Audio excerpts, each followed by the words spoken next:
You're watching Gearz.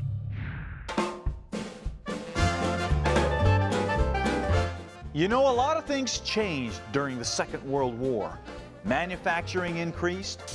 To fight this war, 10 million more people must go to work by the end of 1943. Women went to work. Willow Run, unique among war plants, made every part. Here, the lady of the clothesline became an expert on hydraulic lines. And some of the most amazing technological advances were made in mechanics and science. 10,000 scientists and engineers are at work to prove that atomic energy does not mean only the atomic bomb. Advances that we're still reaping the benefits of to this day. But one area that seemed to shine above all the rest is the area of aeronautics and aircraft. Graduation day as fledgling pilots sprout wings for Uncle Sam. At the beginning of the war, we were still using biplanes as trainers. If this is elementary training, I'll join the infantry. And in a few short years, we were entering the jet age. The shape of things to come is here. But for a time in the early 1940s, there was one airplane that was the wildest thing in the air or on the ground. It was called the P-38 Lightning. Their one purpose, the sole reason for their existence, to knock enemy planes out of the sky. Built by Lockheed, the evil-looking Lightning was a departure from the normal single-engine fighters of the day, with twin turbocharged Allison V12 engines running in twin booms down the sides. The pilot was snuggled in between the engines in a futuristic-looking egg-shaped pod, and a big, wide dual tail stood defiantly out back. And the first pilot to crawl into one of these probably thought that the designers were crazy. I hope you don't think you're dope if I ask a lot of fool questions. The tricycle landing gear looked kind of gangly on the ground. But once it was tucked into the body, the P-38 was transformed into one of the sleekest fighters of World War II. No doubt about it, for the 1940s, the Lightning was futuristic looking. It was also blisteringly fast, with a top speed in the ballpark of 500 miles an hour. And in a dive, it could almost break the sound barrier, making the Lightning a handful for an inexperienced pilot.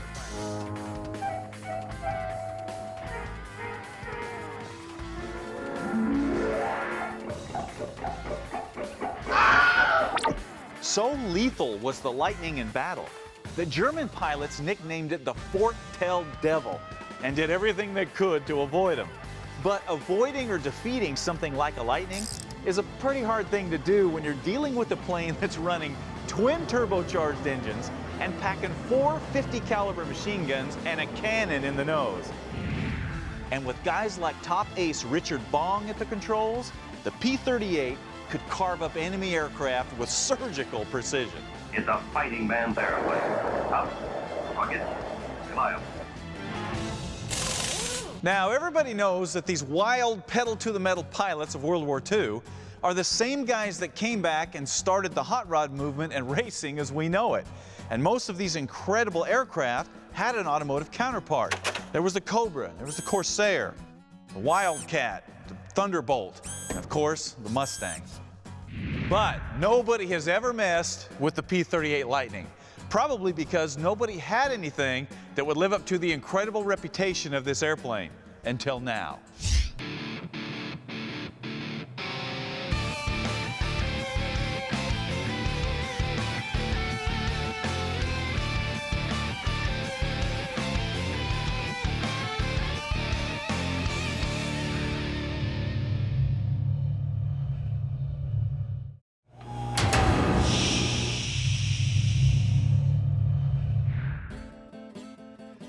Now, when it comes to stuffing an engine into a project vehicle, everybody knows that the two main choices are small block Ford, small block Chevy, because they're plentiful, they're affordable, and you can get some serious power out of them. But when GM came out with the LS platform, well, that took the small block Chevy to a whole nother level. And that prompted engine builder Jon Kaase to take the small block Ford to a whole nother level. a P-38 level. This is a project that really I started thinking about it in the 70s. But, you know, about 6 or 8 years ago, we actually built the patterns for it. We've been testing it for a while. You know, a short story is it's sort of a Cleveland Canted valve type head in a Windsor package. Now, obviously, you can have Kaase build you a complete crate engine, and that's great. But if you're on a little tighter budget, or if you have an existing engine that you like, the real magic is in these P-38 heads. Heads that you can pick up for about $2,500, completely dressed, and bolt them right down on your 302 or your 351. Now, I know some of you guys are looking at this going, man, $2,500? What makes these so much better than all the thousands of other small block heads out there? Because there are cheaper heads. Well, let's take a look. To increase flow, the head was designed to fit canted valves that are seated deeply into the head. By angling the valves this way, it allows the fuel to dump toward the center of the cylinder, and the deeper bowls allow the valve to open more. All of this results in more flow and more power. Really, in the last 20 years, racing head people have figured out pretty well that, you know, they like to move the intake valve away from the cylinder wall, and canted valves are a little better than a true wedge, where as they open, they go away from the cylinder wall. And those are some of the things that we did to that head. You can make a lot of airflow with a cylinder head that's in the original valve locations, but when it comes time for real life running, if the valve's in a different location, the air and the fuel do things that are better. And, you know, there's ways to make more power other than just real huge flow numbers. Now, you can get these heads bare so you can build them yourself, or fully dressed with valves and springs and studs and guide plates and everything. The best part is all of your stock intake manifolds, headers, and accessories will bolt right to these heads. Well, we've done the boss, the P-51, which is our cover jet head, and it was time for the little brother. So we were looking for a small block head that we can use in different applications, much like the other cylinder heads, and give everybody a lot of options of what they could do with it. We've had them on 440-inch motors. We've had them on 302-inch motors, done testing with those. You know, some of them are short deck, some of them are high deck. As long as the manifold fits, you know, they'll really fit anything. However, there is one modification that you will have to make. Because of the canted valves, you're going to have to slightly modify the valve reliefs in your existing pistons, or put in new pistons to clear the valves. So, how good are they? Well, on this cross-rammed small block 427 crate engine,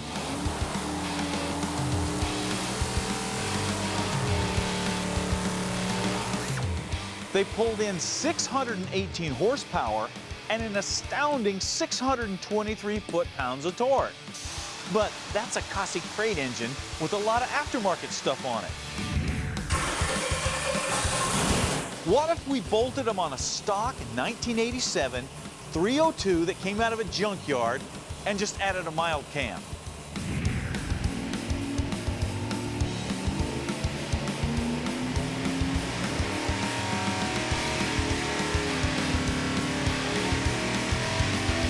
So you put your heads on it, Right. Intake, cam, Right.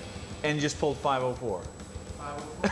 Yeah. No way! Yeah. And you've been turning what kind of RPMs did you say? 75. We've gone to 7,500, yeah. And just how many dyno runs have you done? This thing's probably got Yeah, we've used it for years. well Yeah. over 100 now. 100 dyno runs at 7,000 RPM. Oh, yeah.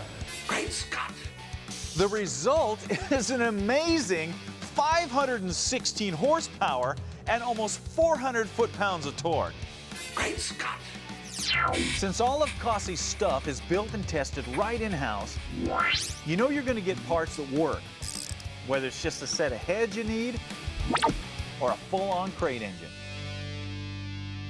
So, if you've got a project and you want to put a Ford engine in it that's capable of outrunning this 57 LS-powered Corvette, well, you're going to need something that runs like a Lightning, like a P-38 Lightning. Now, Quick Tip. Brought to you by E3 Spark Plugs. Born to burn.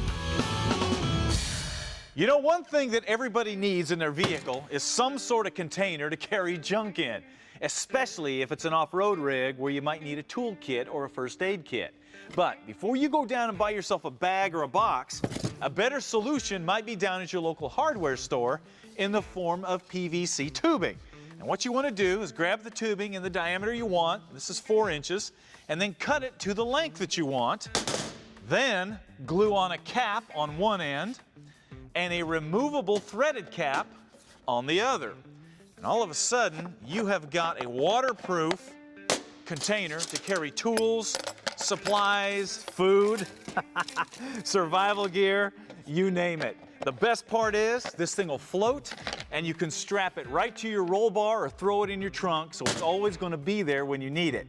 And this is only going to cost you about 20 bucks. If you'd like to learn more tips to make your life easier in the shop, check out the tips page on the website.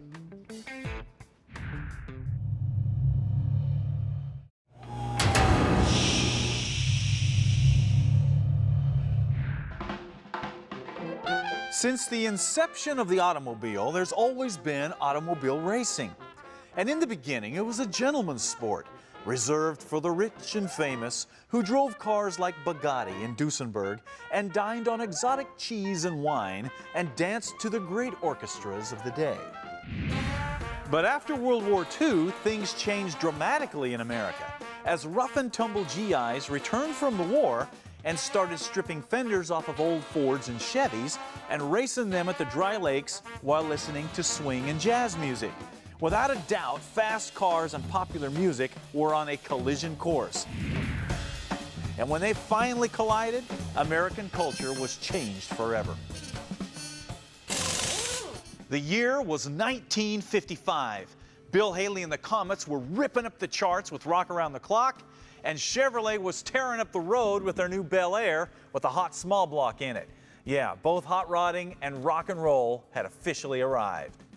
Ed Iskandarian, the first guy who ever sponsored me. You know, these guys who were manufacturing speed equipment, I really admired them. Yeah. They were ingenious. We just went out and drove. People get in a car and just go for a ride. Who does that today? Now, most gearheads know how hot rodding began and the roles that guys like Mickey Thompson and Ed Iskandarian and Vic Edelbrock Sr. played in the creation of it. But what about rock and roll? Who helped create that early sound? Well, one of the most influential was a fireball guitar player named James Burton, who started playing with a kid named Ricky Nelson about the time that that car was built. And the rest, as they say, is history.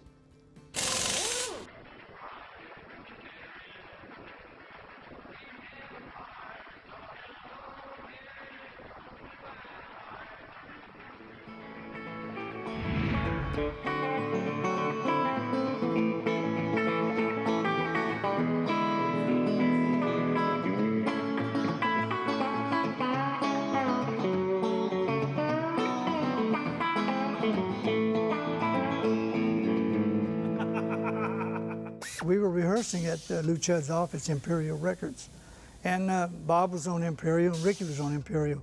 So the day we were rehearsing, Ricky Nelson came in on business and said, "Who are the guys in there playing?" So Jimmy Haskell and Lou Chudd brought him in and introduced him to us. In true hot rod fashion, James never did what everybody else did. Instead, he created his own style of playing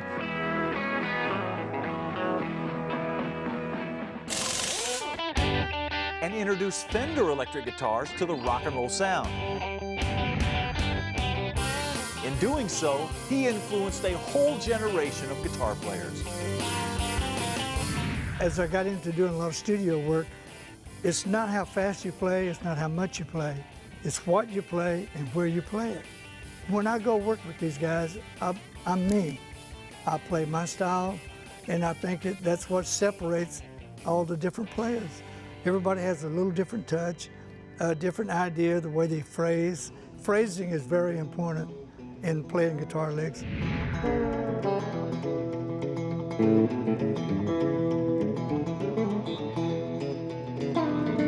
About the only thing he likes as much as playing his Fender is driving a long, low Cadillac. Yeah, I'm into Cadillacs. I guess my first Cadillac was a 1954 convertible with the Continental kit. And my very next car was a 59 convertible Cad. Still not quite sure who James is? Well, just watch any video of Elvis in the 70s. And you'll see that his band leader was none other than James Burton, playing his pink Paisley Telecaster.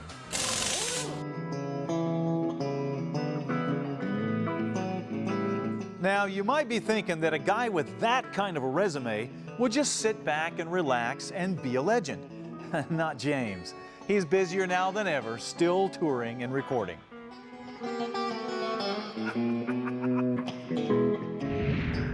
But his real passion comes in the form of his charity called the James Burton Foundation, and that supplies guitars to kids and teaches them how to play, which is a fitting thing for James to be doing since that's really what he's been doing all of his life. My wife and I talked, my family, we talked about doing the James Burton Foundation. And I invited my friends to come. They donated their time to do my show, and all the month proceeds went to the kids for buying guitars, doing the music thing, getting music in schools.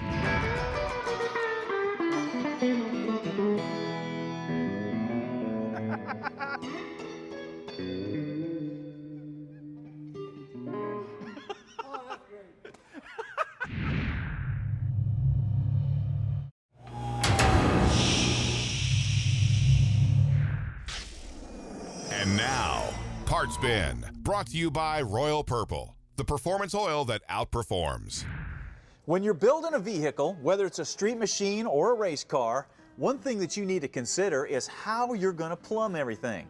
Because you want it to look good, but it still needs to be functional and safe. Well, forget everything that you know about traditional plumbing, because the guys at Jiffy Tight have completely changed the game with these quick disconnect fittings. Check them out. Now, these look like a conventional AN fitting, but they feature a quick release mechanism that allows you to disconnect and reconnect them in just seconds, so there's no messing with wrenches. They're also available with an internal valve that shuts off the line when it's disconnected, so you don't have fluid running all over the place. And once they lock together, they're together until you're ready to release them. Jiffy Tight has these fittings in sizes ranging from 3 AN all the way up to 12 in every kind of angle and configuration and hookup that you can imagine. They're also compatible with most of the hoses on the market. So if you're ready to plumb your vehicle, why not use what the military and the racing world use? Jiffy Tight fittings. You know, when it comes to hardware, some people think that bolts are bolts, right? Oh no. In the custom car or truck world, having the right hardware can make or break a project. And nobody knows that better than the Gardner-Westcott Company. They carry a complete line of stainless steel and chrome-plated fasteners and bolts in hex head, Allen head, button head, 12-point, you name it. And they also carry bolts with logos and emblems stamped in the head so you can match the bolts to your project. They even have complete engine bolt kits so everything will match when you put your accessories on your engine. If you're looking for that special hardware to really make your project stand out, Gardner-Westcott's the place you need to go. With all the talk today about engines, sometimes it's easy to overlook how you're going to get the power to the ground.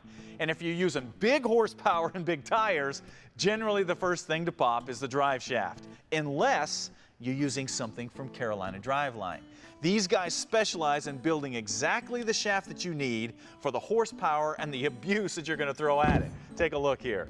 They use heavy-duty tubing, high-quality welds to build some of the strongest drive shafts on the market. And it doesn't matter if you need regular U-joints, flanges, CV joints, slip yokes, a lightweight shaft, or a heavy-duty monster.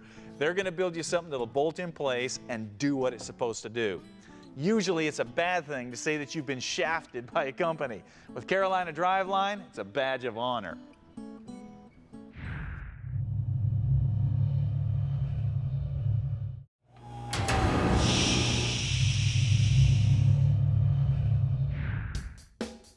What are you working on?